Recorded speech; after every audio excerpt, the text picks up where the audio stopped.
case you missed it, it's the top 5 sports talkers of the day. Now, it's time for Dan Barrero's Top 5 at 5. Brought to you by Gutter Helmet of Minnesota. Never clean your gutters again.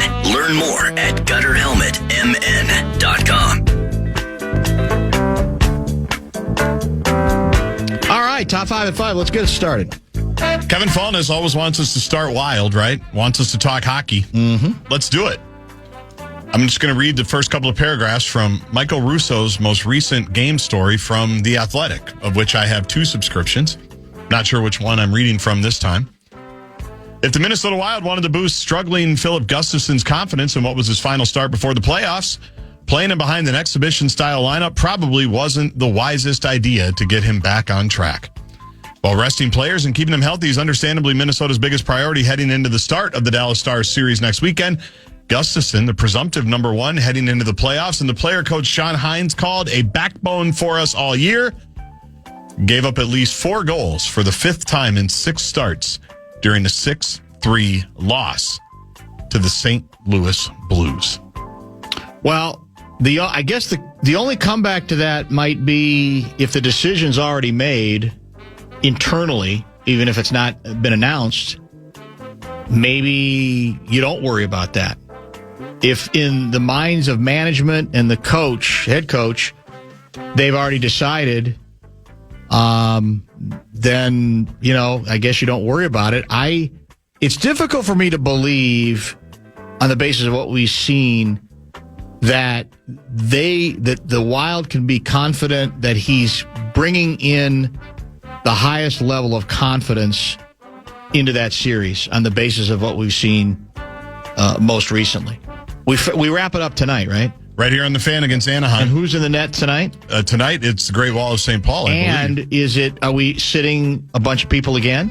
Russo texted or tweeted somebody that was asking that same question because they were planning on going to the game. Who's expected in tonight? Russo said, get back to me at 5:40 when John Hines talks. Okay. Does his pregame availability. Well, we talked about this yesterday. Do the last couple games, could they actually matter? But then if you are using them to break the tie, how do you do it knowing that you're going to sit some of your best people? I don't know what to make of it. I didn't think there's a part of me that also says, even if you don't have your best people there, it's still okay to look sharp, or it's still okay to maybe bail out with a number of spectacular saves. He had a couple of good ones that I saw, but overall, he does not look like the guy he was earlier in the season. And so that's why this decision is so major. Do you make the call on the basis of the body of work over an entire season? Do you bank on that? Or do you say, man, I don't want to do what we might do. I don't want to make that kind of switch, but I owe it to the rest of my team to put the goaltender out there who I think right now, not for the whole season, but right now looks like the best guy. I'll be curious to get Louis' view. He's going to join at 5:30. And we still have a couple of days, right? I mean, after tonight, there's no more hockey for the Wild until the postseason starting Saturday. Right. But I don't like the feel of it. Do you? It's not great, but like you say, it takes one good game to snap everybody back. Yeah. Right. But it better be game 1. That would be helpful. Yeah. That would be helpful because you'd like to get the advantage of starting on the road for both of the teams is if you win one of those games, Wild or Wolves, then you're kind of in the series already, right? Obviously, I never say, I don't buy you took home court advantage, even though you did technically, and you have some semblance of control of it because it's so early and there's so many games left, but it just gets you into the series and you're not coming back to Minneapolis or St. Paul down 0-2 in a desperate situation because we've seen that from time to time as well. Last game tonight, as we mentioned, 7 o'clock, and then hopefully by the end of the night we'll have an actual schedule for the postseason for the Wild. At least by tomorrow, you would think. And we're not going to have the rest of the Wolves schedule until all the play-in stuff is determined. Is that correct? That's my understanding. In terms of which days and all that when it comes back here. Yep. All right. Which is not helpful for planning. We all so understand. There's 2 play-ins tonight and 2 tomorrow. And originally, I think the Philly game had to be moved to tomorrow, even though it was supposed to be tonight, because I think they got a hockey game tonight. So because Philly's hosting. Yeah. And that's basically Orlando losing to the Celtics changed everything, because Orlando was going to be a 7 hosting. And then they blow that game to Boston when Boston was playing nobody last game of the regular season on Sunday. And so that's what I think necessitated this change, why the Philly game is until tomorrow. Well, we know Mitch Lawrence will be watching with bated breath. He does not seem a big fan of I don't love it. I don't hate it. I've grown accustomed enough to it at this point to where I don't lose my mind over it. I don't think it's the end of the world. Well, as I told him off the air, that rant spoken like a man who wasn't at Wolves Clippers in 2022 when Pat Bev and Anthony Edwards jumped on the scorers table. You weren't there. So how can I understand? You don't understand the passion and the emotion of a play-in tournament victory. Yeah. You'll never understand. The Twins started last night at 6:40. Oh, by the way, do we hold the goals that were nullified by offside replay? Do we hold those? Is it still legal to hold those goals against Gus Bus as well? I say yes. I say yes. Yes. In terms of your evaluation of where he is right now, I don't know, man. I'm very curious to get what Louis' view on it, and I'm working myself closer and closer to saying I might make the switch, but you gotta. It's a big move. It really is a big move. Or then or am I overstating that? It's like you got to just take your best shot at whatever you think. Whatever you think can go. And if you believe the old, we've got 2 starters, which is the cliche they've gone with for much of the season. Yeah. Then you say, what's the big deal? He's starting game 1 and we'll see from there. That's all. Maybe we should have Cam Talbot on the show this week and talk to him about this process. Is he still in the league? Probably. Yeah. Wasn't he with Edmonton for a while? I thought that's where we traded him. The Twins, they started at 6:40 last night. I got home, flipped on 1261, which is the Twins channel, Twins TV on Xfinity, and they were already up 4-rip. The car hadn't even cooled down yet in the garage, and the Twins had already put up one crooked number. Then they score a touchdown in the second inning. Yeah. It's a laugher against the Boston Red Sox, who aren't doing that well at the moment. They're 6-10 on the year. But Minnesota gets dongs from Caratini, from Jeffers, from Kreidler, from Buck. They've won 7 of 8 with a 13-6 victory. Game 2 of the series tonight at Target Field. Well, we talked about it early in the program. This is if your goal in 2026 was an endless series of schadenfreude moments justifying and backing up your hatred of the franchise, at least the owners, the stewards of this particular team, this has got to be very daunting and very bewildering. I think it's a little early, though, for apologies. I would think you can. Don't let the ball guys obligate you to apologize, especially when the ball guys said this was going to be a terrible team. I mean, they all did. They all said this is a team that's going to be battling for last place. And, the old ball guy in me, I've seen way too much baseball to lose my mind yet. Is it a nice change from those first 3 series? Yeah. Does it give people some stuff to bounce off of? Excuse me. The answer again is yes. Well, I hit the button. I didn't even realize. The answer is also yes. It's. I guess it's still hard for me to believe it's the hitting, because lately the hot streak has been more about the hitting than anything, and it's difficult for me to believe this hitting is going to hold up, especially because of a couple people who are doing it. But we said it early: baseball's a very funny game. Mick Abel pitches tonight against Sonny Gray. Oh, remember him? Our old friend Sonny Gray. Yep. I bet you Sonny wouldn't mind playing for this manager. Lets him pitch. Shelty lets him pitch. Shelty says, go out there. He'll come out to the mound and go, what do you think? Yeah. He goes, leave me in. Yeah. He did that with somebody last week, right? Very Jack Morris-like moment. It's already. No question. We've already got that going for us. So first pitch again, 6:40. A good place to straddle and stay on schedule. We'll do that. And Louis, as I said at the bottom of the hour, stay tuned.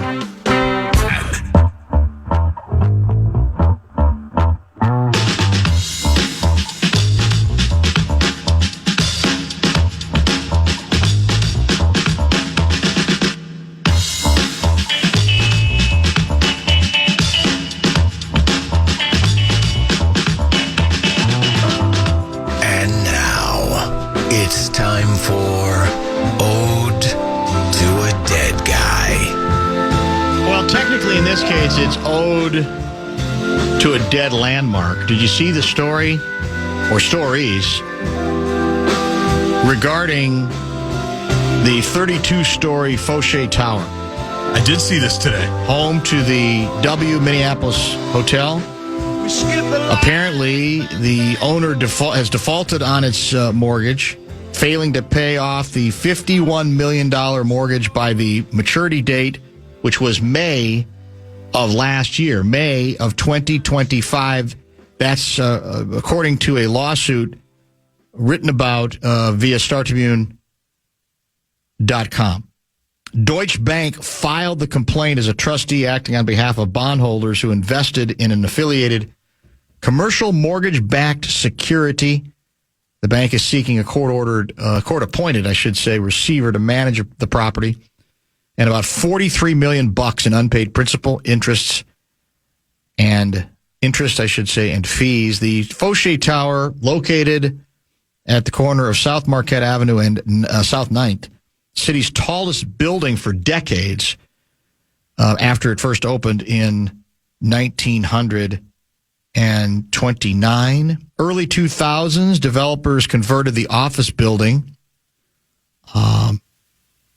into a 229-room hotel. Manny Steakhouse is there, correct? It is. 27th floor Prohibition Bar. Cool bar. So there's stuff that we still associate with that landmark, but not enough stuff, obviously. And so the financial issues sort of speak for themselves, especially post COVID-19. Hospital occupancy plummeted back in the COVID days in 2020 as well.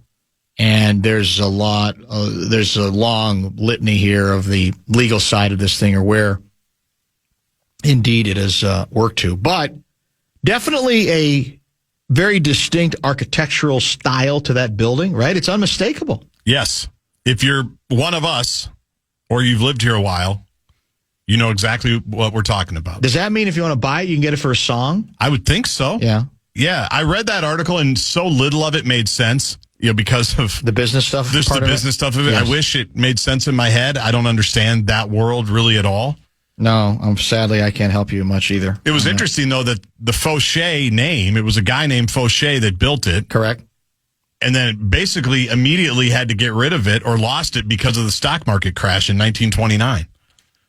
That's true. That's the background, what that story said, which is and hilarious is the wrong way to put it, but an interesting nugget, given that his name is right there. He builds this thing, he invests all this into it, and loses it almost immediately. Are you familiar with the Minneapolis Grain Exchange? Yeah.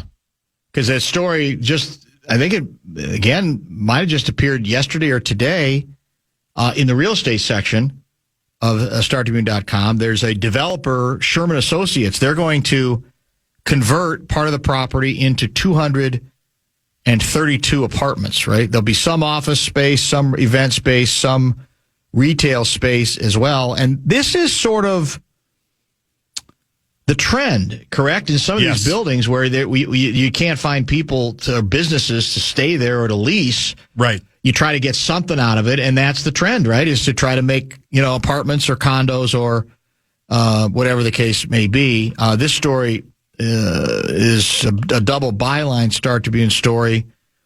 Project is described as an example of the type of mixed-use developments downtown boosters say is needed to revitalize the central business district, which has struggled, to say the least, with diminished office traffic since the pandemic.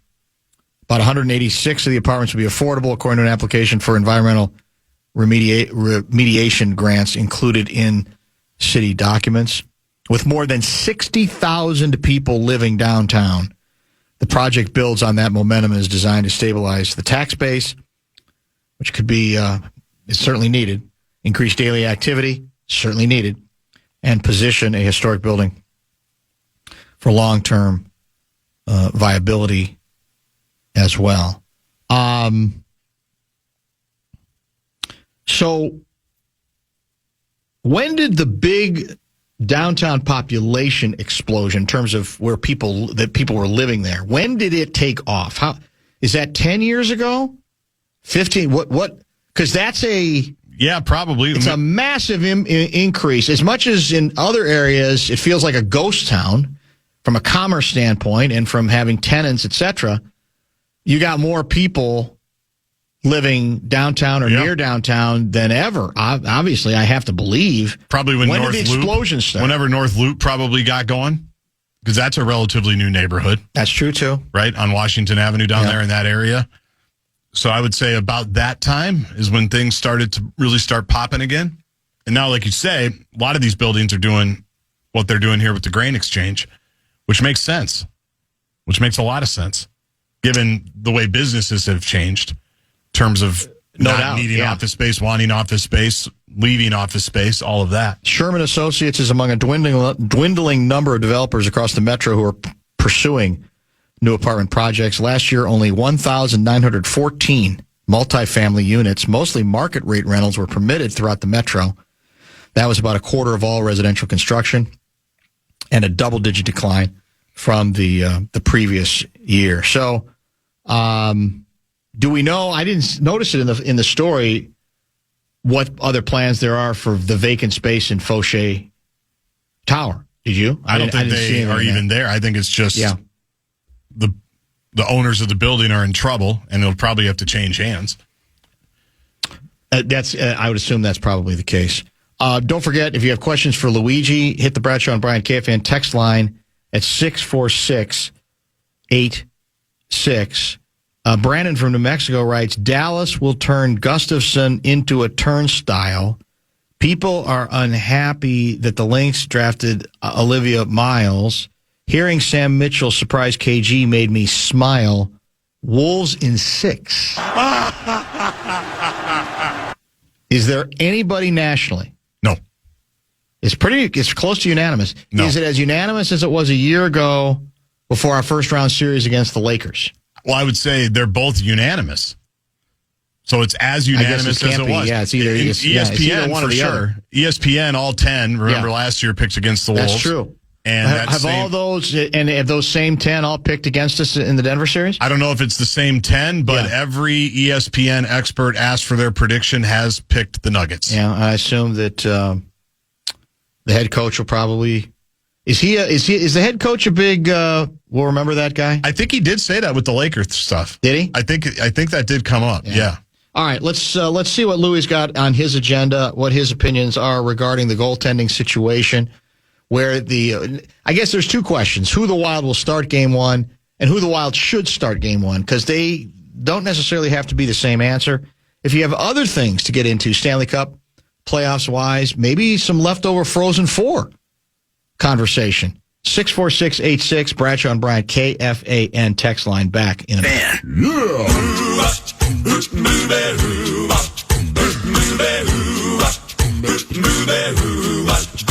Well, she sneaks around the world from India to Carolina. She's a sticky-fingered filcher from Berlin down to Belize. She'll take you for a ride on a slow boat to China. Tell me, where in the world is Lou Nanne? Still too chilly for Luigi back here, although I think we're over 60 degrees today. I think, by the way, Saturday is supposed to be a high of 38 and snow after a couple of balmy days leading into that. So, Louis, wherever you are, you're probably better off staying away from here as far as possible as we welcome you back into the conversation. I'm going to give you some numbers, Louis. You don't have to write them down, but I want you to try to just put them in your memory bank, okay? You got it. 6, 5, 4, 2, 6, and 6. That is the number of goals that Gustafson has given up in his last 6 games. You've been around you were going to tell me that was Wolsted's phone number. You've been around this game long enough to know that lots of decisions have to be made on a much broader level than that. But I'm wondering how I want to put you in the chair as a general manager, maybe working with your coach, talking some things over as you approach a series, how would you process that short period of time, relatively short, but the time leading right into, the first round of the series? Where does it fit in, if at all? Or where should it fit in? Well, I had 76 games as a general manager in the playoffs, and I never once told the coach or the goalie coach what to do. I'd always rely on Son Moore, if he was coaching, and at that time, and Gump Worsley, because I'm not a goalie guy. But I know if it was me making the decision today, I'd have to say, unless something happens with Wallsted's play tonight, that he'll be starting. And I say that not just because I don't like those numbers that you just rattled off. I think Gus needs to have a reset. And I think the best way for him to have a reset is watch the other goalie play for a game or two or whatever it takes. But I didn't like the way he played the last game. Not so much the goals, the way he was moving in the net. It seemed to me like he was off balance at times.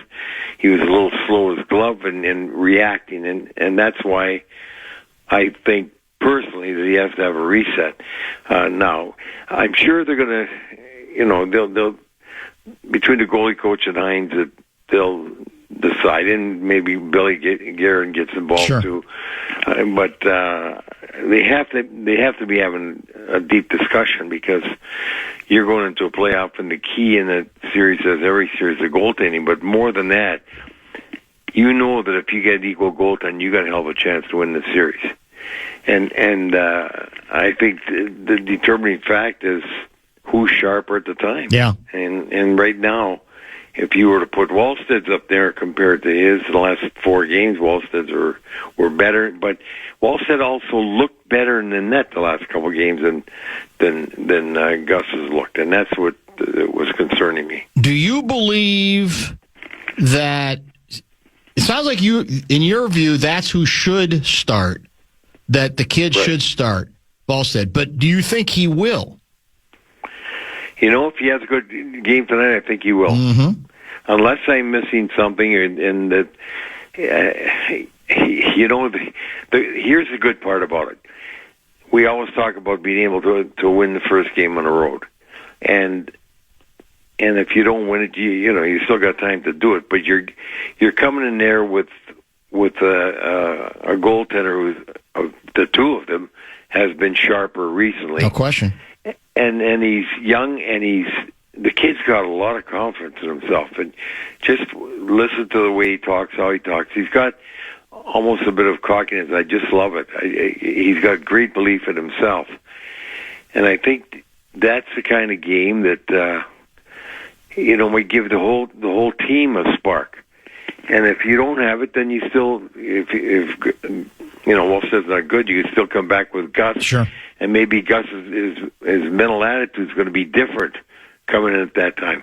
I'm looking more about a mind reset for Gus than anything else here, and I think you get it by not playing him in that first game. Do you buy the notion at all that if Gus has sort of been viewed as the presumptive number one, even with the ascension of Wallstead, that you run the risk of losing him mentally if you don't make him the game one starter, even if some of those issues are nagging at the back of your head as coach of the team, general manager of the team, etc.? Is there any concern about that? Not at all for me, because as I told you, he's got a different type of attitude, and that's what I love about him. The guy is just, thinks mentally he's different, and I really think that this would not affect him at all if he doesn't get the first one, except maybe give him a little drive to be sharper, to be better. And he has a type of attitude that'll say, "I'll show you," and he's demonstrated that in the past. So I don't think that would affect Gus at all, in a negative way, and I do think it could affect him a lot in a positive way. Explain the rules when it comes to hockey. Like, we sat a bunch of regulars yesterday, right? Last night. Yeah. I don't know. I'm assuming we're probably going to do some of that tonight. In hockey, is it still set up in a situation where there's really nothing, literally nothing to play for? In hockey, is it still set up that you use your goaltenders? You know, there's no such thing as bringing somebody else up or using other people literally just in this role the same way you're resting some of your main players. It just doesn't work that way in hockey, pro hockey? Well, you have to remember, your goaltenders aren't playing 82 games. True. They're playing maybe 55, yeah. And, you know, it all depends. Different teams have different numbers for their goaltenders. Some guys will play 60 with their main guys. Most of the guys will play in the 50s, and some of them might be closer to 48, 50. And so you're always, you know, looking at somebody that hasn't played that much. When you say True. Goaltending, you know, they're playing in 35, 40 games at the most as a second goaltender. So that's not the problem. Whereas your forwards and defensemen, they're playing 75 to 82 games unless they've been out with an injury for a long time. And on top of that, you had the games in the Olympic Games that a lot of these guys played. So there's a reason to be resting a great deal of these players when you get this point of the year and you're playing for nothing. A lot of good text coming in for Louis as we prepare for the Stanley Cup playoffs. Wild opening, of course, in Dallas against the Stars. Speaking of that, by the way, we're going to have my old buddy Tim Collishaw on, who's covered hockey forever in the Dallas-Fort Worth market, often as a columnist for the Dallas Morning News. Timmy's going to join us on tomorrow's show to kind of give us a little bit of the Stars perspective and scouting report as well. Jacob is already looking ahead. He's out of Maple Grove, Jake is, and he for you, Louie, he says, how does the result in the first round, win or lose, change the offseason approach for the Wild? Do you see any result that might lead to either a coaching change or even a shift in strategy on Hughes or any sort of major change to the core? No, I don't think you're going to see any change to the core or I'd have to see even the staff. Yeah. But I do think the thoughts that they have are still there. They're prevalent. They're being ready to act on them if they're able to act on them in the off season. The kind of additions they want to make to keep improving the team. I do believe that there's still going to be some activity in the off season because you do have a couple of guys that have great years, but some of them are getting older. And I mean, you take a look at Height kid. You know, he's playing good in the minors, and he gets up. He's been up here for a few games now, and he's played well up here. So you're looking at what you got as prospects. They just signed that Lorenz. They signed that Big Gustafson Nyberg, and so you know you're still continuing to build your system, and you have to do that to make sure you got good support. But they're still going to be looking for a key player up in the middle, I think.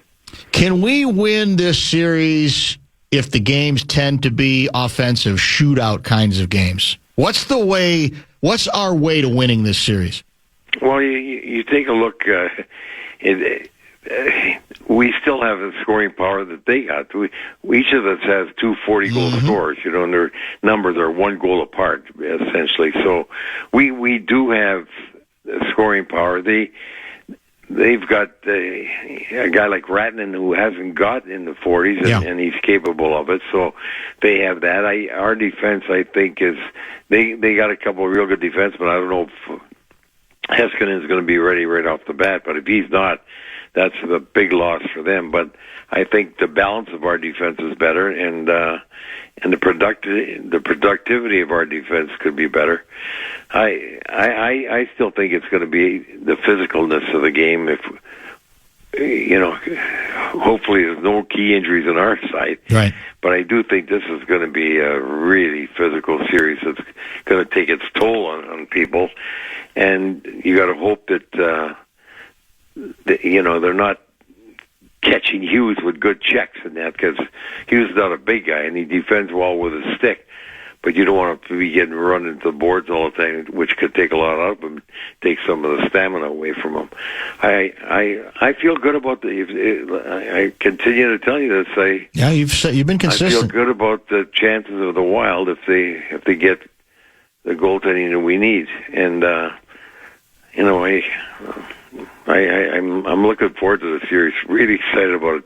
I was so into that last game that they played in Dallas, and my wife said, "You're not even upset." I said, "No, I don't mind if they lose." It reminds me of when we were in Boston when we lost before the playoffs, but we were making a statement that when the playoffs come, we're going to play it any way you want it, and we can beat you. And that's the way I'm going into this series, feeling the same thing. Let's go back to the Thursday game again against the Stars, where they, at that point, obviously had a chance maybe to catch up with them in terms of in the points and chance even potentially then to steal home ice. A big debate in the hockey community that listens to this show, the texters who check in. Many of them are very serious about their commitment to the hockey and to the team and to the games. And it was split between people who said Gus Bus wasn't the problem, it was more the defense in front of him, and other people saying, no, that was not a good performance by Gus Bus. That is part of the worry that some of them had about how you go forward from that. What did you see in that game? Well, Gus wasn't sharp then. Let's look at one thing. If you let in one bad goal, you got to score two to win the game. And he wasn't as sharp on all the goals as he could have been. And our defense took a little bit of a lull in the second, third period, I think it was. And we didn't have Bogosian in there either, and which means it's a difference when you're going to 6 defensemen. You got it. Middleton and Bogosian are 5 and 6. They support one another really well. They've been doing a great job penalty killing. We want to hope they continue, but they're also physical. They make you pay, and when you're going into a series like this, you can't ever stop hitting. You got to finish every check you go to make. You have to finish it. You don't stick check. You don't swing by people. You play through people. That's how you play in the playoffs. It's the most demanding thing that happens. That's why it's such a tough trophy to win. You got 4 series where you have to play through people every time. If you just don't do it one time, that might be enough to cause a goal against you. So it's a series that I think that the moves Bill made make them able to play that kind of series. That's why I don't think I'm going to have to worry about it, but I do not want to see Nick Foligno out of the lineup. I want him playing. I want Marcus playing. I want McCarron playing for sure. Those 3 guys and Trenian. You need those 4 physical guys to be punishing Dallas every time they're out on the ice, and then plus to go with the other skill players you have. I know we've talked about this subject over the years, but it's very pertinent and timely for now. I'm fascinated with trying to get in the head and evaluate the mental side of being a great goaltender. And how, when you're putting together a team and making evaluations and making decisions, whether it's which goaltender you're going to use to start a game, or more generally, who you're going to build with, or who you're going to, either try to go to acquire or keep on your team as well. Over the years that you've been in the game, what have you learned about the mental side of goaltending? Because it's tricky, man, and guys can look. Given now the best of the best, they're always good, pretty much, right? But you go one level below that, it's amazing how different a goalie can look for a 6 or 7 or 10 game stretch, or even one season compared to another season. What have you learned about the yin and the yang of it, the mental side of goaltending, and how have you tried to sort of evaluate in the roles that you've been in? Just exactly what you use the word there, half the phrase that it entails to be the great goaltender. It's called mental toughness. And all the great goaltenders had mental toughness. They don't cringe when they give up a bad goal. They don't blame other people. They just say, okay, you got that one, you're not getting any more. They have a feeling about them that they're not going to let you score. And they really believe they're not going to let you score. And if you score it, they're going to think, well, you were lucky that time because it's not going to happen again. It's really a belief in what you're capable of doing. I've seen so many fantastic goaltenders, and I've seen so many fantastic goaltender performances. And one stands out in my mind. We needed to beat Philadelphia in Philadelphia, last game of the year. And Worsley was in net for us. And Philadelphia probably had ruts in our zone. They just lived in our zone. I can't remember how many shots they had, but I can remember this. We beat him 1-0. Gunn was not going to let anything in the net. And he had that attitude, and he had that belief, and he carried himself in the net like, don't worry about it, I got this. And that's what the great goaltenders do. They just, the way they act and feel is transmitted to the players on the team. They have so much confidence in you that, you don't concern yourself. You're not thinking about them scoring. You're only thinking about yourself scoring. Because in your mind, they're not going to score on him. You can't wallow, right? I mean, whether you're talking about a pitcher giving up a 3-run home run or a goaltender giving up a pretty weak goal, that goal might not defeat you. But if you're wallowing about it, the next one or the one after that probably will. And if the goaltender starts looking at a guy in a manner like, what are you doing? You're screening me, or you should have had that guy, then that goaltender's lost. Yeah. He's lost that game. He's not going to make the stops he has to make. The great goaltenders don't look at other people. In their mind, they should have had every goal that got behind them.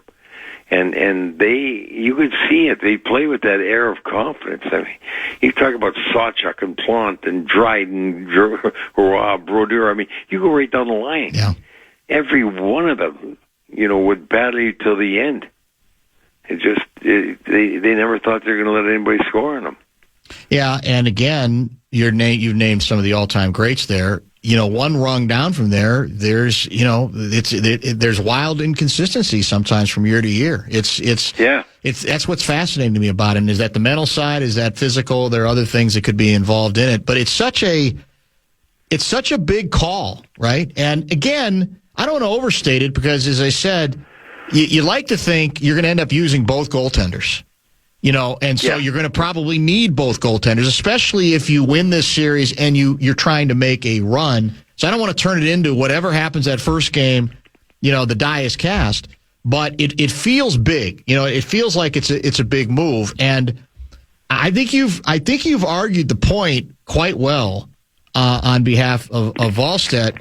I'm going to be very curious to see if the team, and as you say, I mean, I think Guerin probably does it the same way you do. He lets the coaches make these kinds of calls. I'm sure he offers his opinion like you might if you were asked.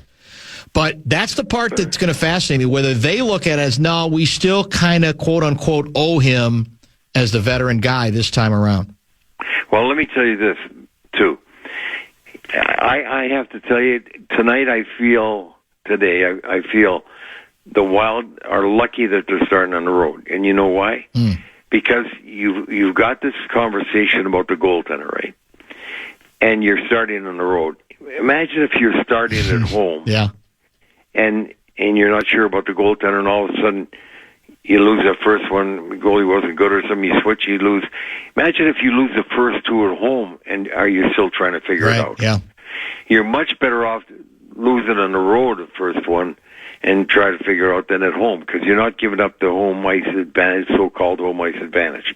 So that's another plus the Wild inadvertently have going for them, starting on the road right now with a goaltender situation that, no matter if they deny it, the Wild or not, it's not comfortable right now.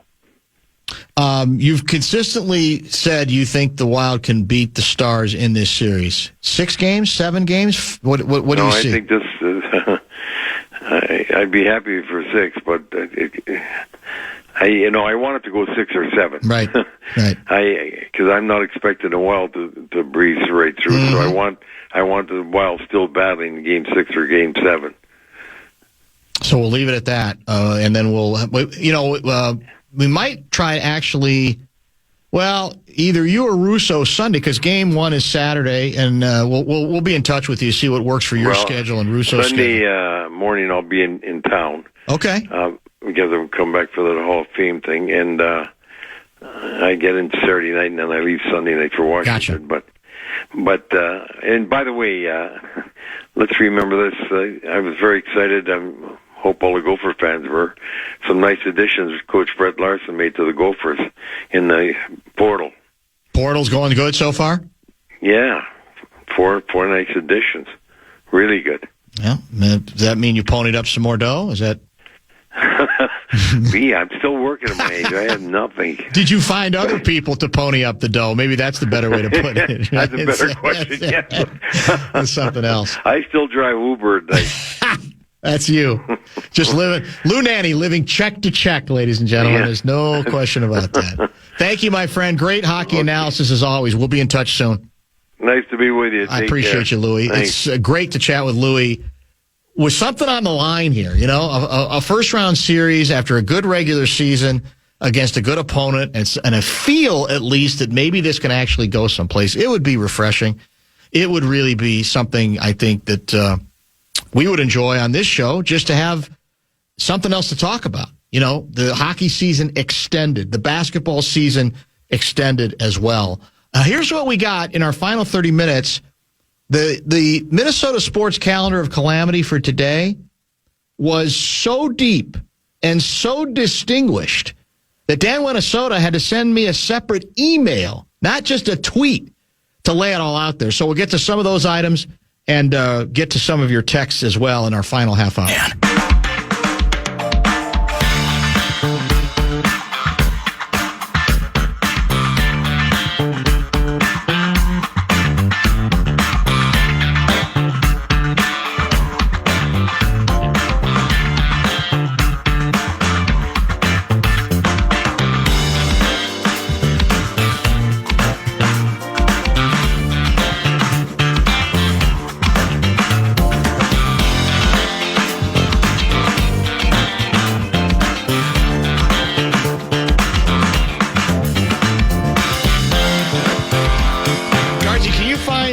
Here it is, right in front of my face. I need to pay attention a little bit. It's the Minnesota Sports Calendar of Calamity.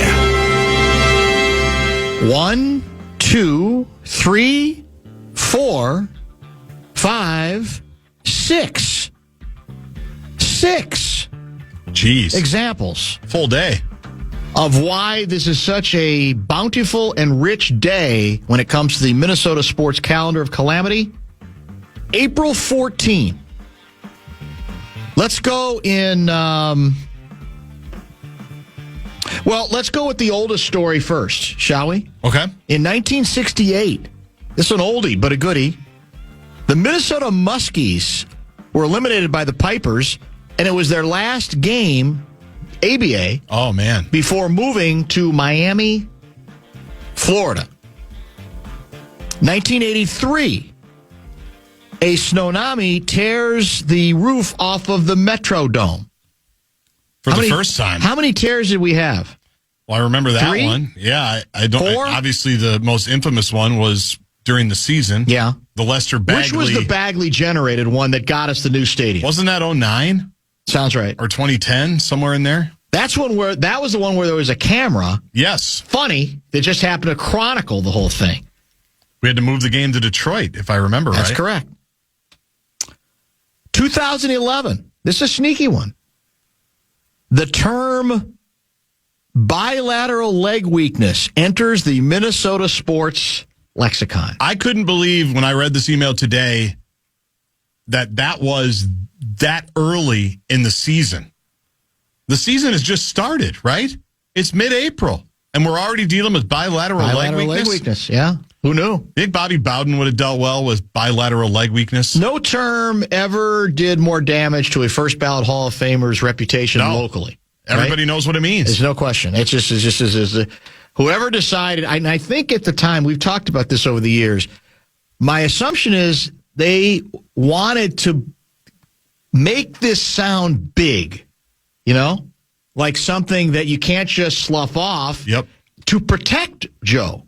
But the term is so ham-handed that it ended up doing basically the opposite, caused more damage to him than was probably necessary. 2016, your Minnesota Twins start 0-9, the worst start in franchise history. We know 10 years ago. baseball. 10 years ago. It's a little frustrating. 2024, your Minnesota Timberwolves set an NBA record for turnovers in a half with 19. That was a loss to the Phoenix Suns. I was there for that. Were you at that game? Yes, my son and I were there for that. I think it was the last game of the regular season. Do you remember? Oh, so that was the... that was the year we played them in the playoffs. That's when we were playing possum. We let them sweep us during the regular season. Yeah. And then we destroyed them. We swept them first round, correct? That's exactly how it happened. Yeah. We had gone, my son and I had gone to the game You're in right, Phoenix. that was a Sunday. Yes. Yeah. And it was, in 2 weeks, we saw them get absolutely trucked by the Suns. Right. Home and road. And had no hope for the postseason. This one is kind of in Dan Minnesota's wheelhouse.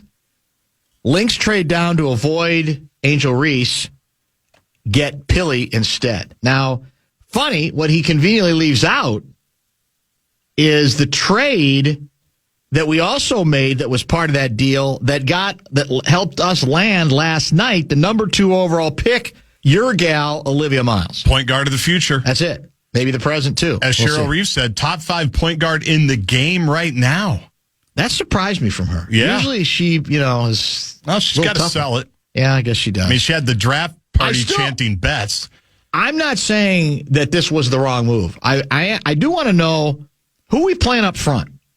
Yeah. I mean, I know we've added a couple pieces there. I don't know. That concerns me. You can't...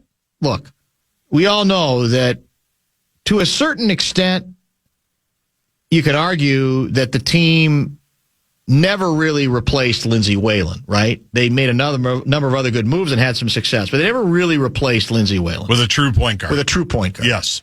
And how long has she been, when did she retire? How many years has it been since she was playing? 2018, I think. That was her first year coaching. About 8 years? Yeah. Almost a decade? Mm-hmm. If you have a chance to get that purity, also clearly a person who can score too, you probably have to do it. And you have to figure out some other way to backfill in those other areas. It's such an important position. It's an especially important position, I think, the way Reeve runs her offense. And if you have somebody who's worthy, and I hope it's somebody who can take the hits, because Cheryl Reeve coaches hard. You pretty much have to take her. So, we can argue about whether the team, to this day, whether they should have taken Angel Reese, who's already been traded again. I was going to add that. Yep. But in all honesty, the story will be told. If this point guard ends up being as good as advertised, that will pretty much, I think, end that item being prominently featured for this day on the calendar of calamity, correct? I don't think there's any other way to look at it at this point. Yeah, he's not a fan of that trade. No, he's been on this for quite some time. There's no doubt about that. Oh, we all have our things. Dan, on Sunday sermons, you theorized that the Lakers and Denver might tank their final games. As it turns out, each wanted to play the Wolves in the first round. Nuggets in 5, writes 701 guy. Is that Boulder, 701? No, 701's like Fargo. Oh, that's right. Yeah. Yeah. Well, maybe it's a transplant. Here's what I'll stand by. There's not a chance in hell that the Nuggets would rather play in the first round the Wolves than the Lakers as currently crippled, right? That's not me saying Denver's afraid to play the Wolves. We saw the quote from Adelman, we're not ducking anybody, if that was the intimation. But come on. I mean, let's just be logical. It has nothing to do with the Timberwolves or being a Timberwolves cheerleader. There's not, I don't think, any question that Denver would rather play Los Angeles, correct? Probably Houston, too. Or Houston, I guess you're right. Because that's who they would have been. You're right. In this case, they wouldn't play the Lakers. You're right. Because the Lakers, if they passed the Lakers would then be the team playing the Wolves. Right. 3-6. You're exactly right. Now, that might be underrating Houston because they have finished the season strong. We just don't have much to go on in that regard. But I think, in all honesty, the Houston, and again, me may look back on this and say this is foolish for this season. I think most coaches would say Wolves have shown they got some issues. They're not, they're not. We can beat them. They've shown some flaws, but they also have, 2 good runs they've made. They got some pieces. So I probably would rather play Houston first round and get out of that round than have to mess with the Wolves, which isn't the same thing as saying, well, the Wolves can't be beaten, because obviously the Wolves can be beaten. I really believe Denver can be beaten. I think the Wolves can be beaten. I think Houston can be beaten, and obviously the Lakers can, because and I think I still would have felt the same way even if they were full strength. Right. And they did finish strong, too, before they had all the injuries. The Lakers, yeah. Yes. But I pretty much stand by that aspect of it, too. Let's get one more break in. A couple of items to review in the final segment of today's show. We'll give you details on what's coming up tomorrow on a very busy program as well. Stay tuned. Show Wrap is presented by American Pressure, commercial-grade pressure washer since 1975. It's the Bumper to Bumper Show Wrap.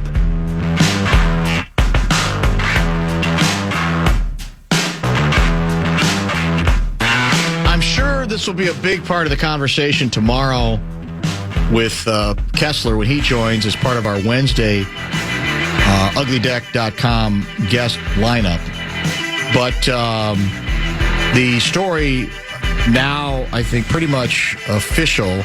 California Congressman Eric Swalwell has indeed resigned now after new accusations of drugging and raping a California woman. I believe there was a presser today involving a woman named Lana Drews, who alleges that Swalwell drugged and raped her in 2018. He was facing an expulsion vote had he not stepped down today. He continues to deny the allegations against him. I'm sure we'll get into that. A lot more detail on that story, that rather troubling story that's just broken. I think CNN broke it originally, by the way. I think CNN, a couple of their investigative reporters, started what has now been an avalanche of stories and accusations as well. Tomorrow also, Tim Collishaw will join. Dallas media legend was on with us just a few weeks ago. What was the subject matter? Kyler Murray. Kyler Murray, that's right. Who he's not a big fan of, by the way. Correct. But he is a big hockey fan, and he knows the Dallas Stars inside and out. He will give us a Dallas scouting report when he joins us on tomorrow's program. And we have Bill Guerin scheduled for Friday, correct? Yes. In addition, we're working on a number of other guests. Russo Radio will be part of the conversation, certainly. On Thursday. And who knows who else. So it'll be a good lineup. Really trying to prepare the listeners for both the Wild series against the Stars and the Wolves series against Denver. Both series starting on Saturday, correct? That's our information. That's at least what we... 2:30 tip for the Wolves. We don't know yet about the Wild. That's also true. Want to thank our outstanding array of guests today. Louis was on his A game. And Louis, did he surprise you at all with his belief that the Wild will and should start Wallstedt in Game 1? That was a little surprising. Yeah, I didn't see it coming. Via text, I could tell he was wavering, but I thought in the end he'd go with the old, no, you start with the guy who's been kind of the guy. You rise above what you've seen lately. But he's saying, I'm not rising above it. I don't. And he puts it more on the basis, again, of a reset for him, and that you got to play the guy who's playing better right now. So that's going to be the big debate going into the game for sure. Louis, between 5:30 and 6 today. If you missed it, please podcast it later tonight or tomorrow. Mitch Lawrence helping us preview opening night in the NBA playoffs. It's the play-in edition of the playoffs tonight. That includes Miami, I think, is at Charlotte. I want to say that's the early game tonight. And then I think it's Portland-Phoenix. Yes. After that. Those are the two plans. On Prime Video tonight. Prime Video, that's right. And so now, this year, even first-round series, there's no such thing as local television, correct? It's too bad. It is too bad. I think you really do lose something there. It's all about, we know it's about the money, but I do think you lose a little something for a lot of fans. Get used to a certain product, and at least for a round. And unfortunately, that's where we are with this thing today. Couple last texts in our final minutes of today's broadcast. Let me see where we are. Hey, Dan, Gaardsy said the North Loop has not been around for very long. It's actually been around for a long time. It used to be called the Warehouse District, but as they got more condos, restaurants, etc., they needed to name it something sexier. Voila, the North Loop. That's the more condos is what we were talking about. We were talking about the incredible explosion of people living downtown or North Loop, whatever, a combination of places, far more than when the year I lived downtown. Certainly there were other buildings than the one I was in, but it was nowhere near as saturated with folks living in the downtown area. That's been one of the big changes. That's when we were owning Fauché Tower, which apparently the bill couldn't be paid. The mortgage came due last May, and now it's in foreclosure. The magnificent Fauché Tower, with some still good stuff going on inside of it. Absolutely, right? Yeah. The W Hotel. A very iconic. I've always appreciated the architecture of that building. Woody wanted to know if Louis would be interested in buying the Fauché. Well, Louis would again say, well, I'm just a working man. Yeah. I'm just blue collar. I know. He's still trying to grow the game in Florida. No question about that. The Great Wall of St. Paul. Are you ready to make a final call on which direction you would go? Or do you want a little more time? And it's only Tuesday. I mean, we got plenty of time. The game's not till Saturday. I mean, given that Gus is just not playing well, I don't know how you let him try to get right away. I think you do have to go Great Wall of St. Paul. I believe what ordinarily would be considered an agonizing decision, he's made pretty easy in the end. When I say easy, it's still hard, because if the Great Wall is awful, then you're going to hear about it forever, and then you're going to have to go back to him and say, now we need you. But I think that's the nature of it. I think what should have been a difficult call, or maybe even an automatic call in favor of the veteran himself has, I think, forced the hand of a team to reconsider whatever that position might have been. Now, will they do it, though? I don't think there's a guarantee they're going to do it. Part of me thinks Guerin is more, we're going with the veteran guy. That's generally his approach. Now, Louis said it. When I was GM, I didn't try to make these decisions. I left it up to the goaltender coach. I left it up to the head coach. I left it up to the assistants. If they wanted my input, they would get it. So ultimately, one would think this is going to be a decision made internally, and maybe Guerin recommends, because Guerin is kind of wired that way. But we like both guys. We're good with both guys. That's what he'll say. That's what. You know what? We're comfortable with both. Yeah, we know both of them are going to play. He had What's the big deal? Couple of games playing in front of guys we've never heard of. What's the big deal here? You know what? Probably right. He's joining us Friday, you said? That is the plan. Will it be leaked by then? I'm guessing it will be. Russo, even if they don't announce it, we'll find out.